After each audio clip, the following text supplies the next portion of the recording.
Panorama group, जो सोचता है वो करता है। आपके अपने सपनों का आशियाना। नमस्कार, आप देख रहे हैं भारत लाइव। ये है हमारा खास कार्यक्रम नहले पे दहला। अभी हमारे साथ फोन लाइन पे बाबा बने हुए हैं। बाबा, एक प्रश्न है कि नए सर्वे में कैसे पलट गई कुछ महीनों में बाजी? आखिर ये क्या है, कौन सी बाजी है ऐसा? देखिए हम अगर जून 4 के बाद की बात करें, जी। तो जून 4 के बाद लगातार अब इस बात की चर्चा शुरू हो गई है कि बिहार में लोकसभा के बाद अब विधानसभा के चुनाव होंगे और विधानसभा के चुनाव में भी एनडीए एकजुट होने की बात कर रहा है। जी। अब ऐसे में नीतीश कुमार ने इन 4-5 महीनों में या जून के बाद अभी आपका सितंबर चल रहा है, अक्टूबर आने वाला है। तो इन 3-4 महीनों में क्या कुछ ऐसा हो गया, जिसको लेकर के कहा ये जा रहा है कि बहुत कुछ बदल गया है और आने वाले चुनाव में इसके असर देखने को मिलेंगे। बिहार को लेकर के कई तरह की चर्चाएँ और कई तरह की बातें होती रहती हैं। जितना ही ज़्यादा बिहार राजनीतिक रूप से जी। उन्नत प्रदेश माना जाता है, उतना ही ज़्यादा बिहार को लेकर के पलायन और अन्य चीज़ों को लेकर के, बेरोज़गारी को लेकर के, यहाँ पर कैपिटा इनकम को लेकर के, इन सारी बातों को लेकर के बहुत ज़्यादा बिहार को की नुक्ताचीनी होती है। और कई मामलों में बिहार बहुत आगे है, लेकिन बिहार कई मामलों में इतना ज़्यादा पीछे है कि बिहार को सबसे फिसड्डी राज्यों में भी कहा जाता है। तो क्या इन 4 महीनों में बहुत कुछ बदला है? सवाल यहीं से शुरू होता है और ये सवाल इसलिए भी शुरू हो जाता है कि क्या इन 4 महीनों में जब नई सरकार बनी है, तो बिहार में बहुत कुछ मिल गया है क्या? क्या नीतीश कुमार ने अपने काम करने का तरीका बदल दिया है? या जो 19 वर्षों में नहीं कर पाए, वो आने वाले 1 साल में करके दिखा देंगे? इन सभी बातों को लेकर के एक सर्वे रिपोर्ट आया है, जिस सर्वे में और ये सर्वे खास करके 4 राज्यों में चुनाव होने वाले हैं, 2 राज्यों में तो चल रहे हैं। आज भी आप जब हम बात कर रहे हैं, तो जम्मू-कश्मीर में 26 सीटों पर वोटिंग चल रही है। ऐसी स्थिति में हरियाणा और जम्मू-कश्मीर के चुनाव के बीच इस सर्वे का आना इस बात की तरफ इशारा करता है कि इसके पीछे भी बहुत सारी बातें हो सकती हैं। एक आंकड़ा हमारे पास है, जिस आंकड़े को कई अखबारों ने, मीडिया चैनल्स ने धीरे-धीरे करके रखा है। लेकिन इसमें सबसे बड़ी बात ये है कि 28 राज्यों में बिहार का स्थान कहाँ है और किस सेक्टर में बिहार कहाँ पर आकर के टिकता है और क्या बिहार को नए दिशा में जाने की, नया सोच के साथ नए विकसित बिहार की कल्पना हम कर सकते हैं, जो वर्तमान परिस्थिति बनी है। इन्हीं बातों को लेकर के हम अगर देखें, तो आंकड़ों की दृष्टि से बिहार को सबसे फिसड्डी राज्य कहा जाता है। यहाँ रोजगार की कमी है। यहाँ नौकरी की बात को लेकर के आप देखे होइएगा कि कैसे एक दूसरे से होड़ लगी हुई है श्रेय लेने की। इन सभी बातों के साथ-साथ उद्योग लगाने पर जो स्थिति है, बिहार को विशेष राज्य के दर्जा की डिमांड की जा रही है। इसी बीच में सरकारी आंकड़े अब क्या कहते हैं, बिहार में बेरोजगारी दर मात्र कितने प्रतिशत है, इन सभी बातों की चर्चा अब शुरू हो चुकी है। अगर हम बात करें, तो कई ऐसी बातें सामने आ रही हैं, जिसमें कहा ये जा रहा है कि 2 राज्यों में चुनाव हो रहे हैं। ऐसी स्थिति में इस आंकड़े के आने से उन राज्यों में फ़ायदा हो सकता है भारतीय जनता पार्टी को, क्योंकि भारतीय जनता पार्टी जिन राज्यों में ये चुनाव हो रहे हैं, वहाँ उस राज्य में भारतीय जनता पार्टी की, खास करके हरियाणा की बात करें, तो वहाँ भारतीय जनता पार्टी की सरकार है और इस आंकड़े के साथ ये पता चल रहा है कि सरकार बेहतर काम कर रही है। अब पीरियोडिक टेबल की बात अगर करें, तो इसमें अ, वर्क फोर्स की बात करें, बेरोजगारी की बात करें, तो इन जी। सारी चीज़ों में हरियाणा जो है बेहतर जी। प्रदर्शन करता हुआ दिखाई दे रहा है। वहीं बिहार की बात करें, तो इस आंकड़े के मुताबिक जो 2023-24 के लिए निकाले गए हैं, इसमें बिहार 3% बेरोजगारी दर में है। हरियाणा में 3.4% है, जो 2022-23 में 6.1% था, यानी कि हरियाणा में तेजी से बढ़ोतरी हुई है।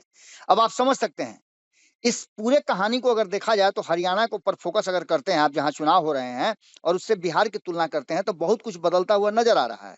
जी। एक तरफ हरियाणा में 2017-18 में जब भारतीय जनता पार्टी की सत्ता में आई थी, तब की बात अगर कर लें, तो 8.6% था। सभी उम्र वालों की बात अगर करें तो। जी। वहीं जी। 2022-23 में घट करके ये हो गया 6.1 और अब 3.4 हो गया है। बिहार को भी अगर इसी आंकड़े के हिसाब से देखें, तो 17-18 में 7.2 था, 3.9 हो गया है और 2022-23 में, और 9.9% घट करके 3% पर बिहार आकर के ठहरा हुआ है बेरोजगारी दर में। अब बेरोजगारी दर में ठहरा हुआ है, तो ये जानना होगा कि रोजगार हम कैसे मुहैया कराएँ, या जी। ये दर कहाँ से प्राप्त हुआ? क्या बिहार में फैक्ट्रियाँ लगी? दूर-दूर जी। तक तो कहीं नज़र नहीं आ रहा है कि फैक्ट्रियाँ लगी हैं। जी। जी। तो आखिर बिहार में बेरोजगारी दर घटी कैसे? इस बात को समझने के लिए आपको और भी बहुत सारी चीजों को समझना पड़ेगा। अगर जी बिहार की बात करें तो वर्क पॉपुलेशन रेशियो में बिहार बहुत सारी चीजों में बहुत पीछे है। जी अगर बेरोजगारी दर में सबसे ज्यादा अगर कहा जाए तो बिहार 29% के साथ सबसे नीचे है। कई ऐसे सेक्टर हैं जिसमें बिहार फिसड्डी है। पार्टिसिपेशन रेट यानी जो सिक्किम में आप देख लीजिएगा तो सबसे ज्यादा वहां के लोग रोजगार खोजने जाते हैं, तो उस रेशियो में अगर देखें तो जी रोजगार काम खोजने वाले लोगों में सबसे अधिक 60.5% है सिक्किम का। तो वहीं महिलाओं की हिस्सेदारी इसमें 55% है और जी पुरुषों की 65% है। इसी सूची में बिहार की अगर बात करें तो 29% के साथ सबसे नीचे है। इसके बाद जी यूपी आता है, झारखंड आता है।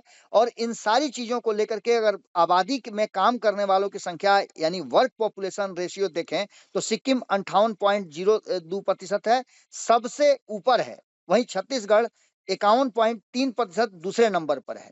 इसके अलावे और कई ऐसे सेक्टर हैं जिन सेक्टर में देश में 11 प्रमुख राज्यों की बात करें तो पंजाब में बेरोजगारी दर सबसे कम 5.5% है, जो पिछले साल 6.1% थी। यानी कि आम आदमी पार्टी की जब सरकार आई है तो उसमें बेहतर काम हुए हैं। राजस्थान दूसरे नंबर पर है। अगर 6 साल की बेरोजगारी दर की बात करें तो राजस्थान और छत्तीसगढ़ में सबसे कम 0.8% की गिरावट आई है। दिल्ली में सबसे ज्यादा 7.6% की कमी आई है। जी छत्तीसगढ़ में सबसे ज्यादा 51% लोग कोई ना कोई काम करते हैं। इसी सूची में अगर गुजरात की बात करें तो 45% है, जो दूसरे स्थान पर है। और महाराष्ट्र की बात करें तो तीसरे नंबर पर है। पिछले 6 साल में सबसे ज्यादा 9% की बढ़ोतरी गुजरात में दर्ज की गई है। मध्य प्रदेश एकमात्र ऐसा राज्य है जहां काम करने वालों की संख्या जो है 1.4% की गिरावट आई है। इसमें कामकाजी आबादी के 3 वर्गों में अगर विभक्त करके देखा जाए तो स्वरोजगार, नौकरी पेशा और दिहाड़ी मजदूर आते हैं। जी देश में स्वरोजगार करने वाले सबसे ज्यादा 78% जी अरुणाचल प्रदेश में है। सर्वाधिक 72.9% नौकरी पेशा वाले लोग चंडीगढ़ में हैं। तो दिहाड़ी मजदूरों में सबसे ज्यादा हिस्सेदारी तमिलनाडु की 31% है। प्रमुख राज्यों में देखें तो यूपी में स्वरोजगार करने वालों की संख्या 72.7% है। तो नौकरी पेशा में दिल्ली 56.1% के साथ टॉप में है। दिहाड़ी मजदूरों की बात करें, यह सबसे इंपॉर्टेंट बात है। दिहाड़ी मजदूरों की बात करें तो बिहार इसमें सबसे ऊपर है जी 23.8% के साथ। जी वहीं देश में स्वरोजगार की बात करें तो 58.4% है। नौकरी करने वालों की 21.7% है और दिहाड़ी मजदूरी करने वालों की 19.8% है। इसको भी मात देता है, राष्ट्रीय औसत को भी मात देता है जी बिहार। यानी बिहार में बेरोजगारी की स्थिति आप समझ सकते हैं। जी अगर जी वर्क पॉपुलेशन एसईओ की बात करें तो इसमें 17-18 से लेकर के 23-24 22-23 और 23-24 की बात करें तो यहाँ बिहार जो है 11वें नंबर पर आता है। जहां 17-18 में 23.6% था, वहीं 22-23 में ये बढ़ करके 27.8% हो गया और अभी 23-24 में 28% है। यानी आप समझ सकते हैं कि स्थिति क्या चल रही है।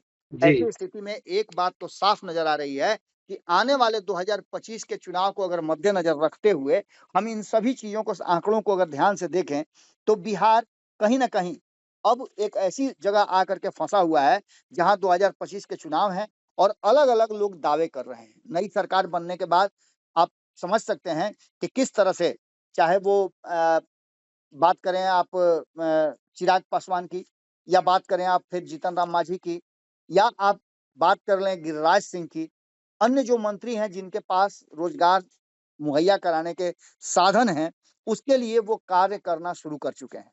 तो क्या इन 1 साल से भी कम समय में ये सब कुछ संभव हो पाएगा? इस सर्वे रिपोर्ट में तो यही लग रहा है जी कि बिहार धीरे-धीरे पीछे खसकता जा रहा है। जो जी आगे बढ़ना चाहिए वो पीछे खसकता जा रहा है। इसके पीछे का कारण बहुत सारे हो सकते हैं। नीतीश कुमार के प्रयास को आप कम नहीं कह सकते हैं, उन्होंने प्रयास लगातार किया है। लेकिन आबादी और घनत्व के मामले में बिहार एक ऐसा राज्य है जहाँ लोग अधिक हैं और घनत्व कम है। ऐसी स्थिति में यहाँ के लोगों के लिए संसाधनों का जुटाना, यहाँ रोजगार मुहैया कराना, स्वरोजगार की तरफ लोगों को प्रोत्साहित करना बहुत जरूरी होगा। ऐसी स्थिति में आप समझ सकते हैं कि अगर यही बना रहा तो बिहार में पलायन तो हो ही रहा है, बेरोजगारी विस्फोट बहुत जबरदस्त होने वाला है। और आप समझ सकते हैं कि जब बेरोजगारों की संख्या बढ़ती है तो क्या होता है।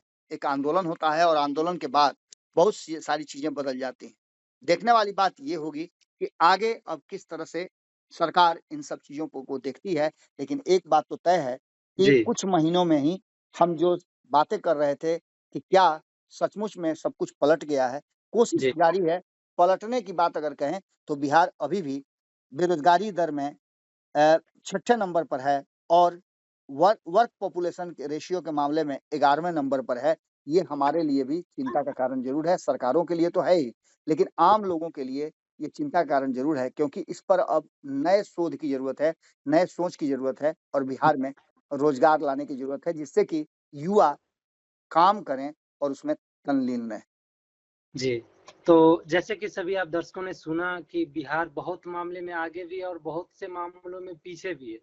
यहाँ रोजगार में भी बहुत कमी है। ऐसे स्थिति में आने वाले 2025 के चुनाव में क्या होगा?